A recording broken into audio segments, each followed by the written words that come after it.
ఆయనే స్టార్ట్ చేశారు. ఆయనే పవన్ కళ్యాణ్ గారు అని సంబోధించడం దగ్గర నుంచి మొత్తం క్రమశిక్షణలోకి వచ్చిందా వైసీపీ అంతా? బేసిక్గా పవన్ కళ్యాణ్ విషయంలో ఇప్పుడు మాట్లాడడానికి ఏం లేదు, సీఎంనే టార్గెట్ చేస్తాడు ఆయన. ఇంతకుముందు ఏంటంటే ఇద్దరు కలిసి జట్టు కాబట్టి మాట్లాడుకొచ్చింది దత్తపుత్రుడు అనేది పాయింట్. రెండోది ఇప్పుడు మంత్రిగా ఇవ్వాల్సిన గౌరవం ఇచ్చేసినట్టు అయిపోయింది.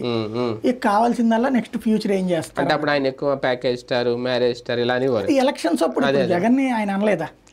అది జగన్ మొదటి నుంచి ఉద్దేశించింది పవన్ కళ్యాణ్. పవన్ కళ్యాణ్ ద్వేషం మీదని జగన్ సమాధానం చెప్పాడు తప్పించి జగన్ మొదట పవన్ ద్వేషించలేదు. మనం గుర్తుపెట్టుకోవాల్సింది అది. ఎందుకంటే మొట్టమొదట జగన్మోహన్ రెడ్డి పవన్ కళ్యాణ్ పిలుపు మేరకు వైజాగ్ వెళ్ళి ఎయిర్పోర్ట్లో ఆపబడ్డాడు, గుర్తుందా? అంతవరకు పవన్ కళ్యాణ్ విషయంలో అతను నెగిటివ్గా వెళ్ళాల.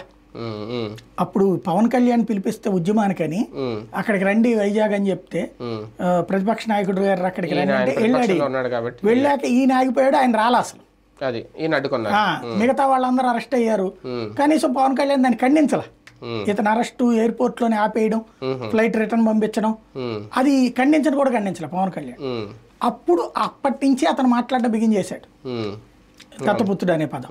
అంతకుముందు ఆ మొక్కలే బేసిక్ గా చెప్పాలంటే.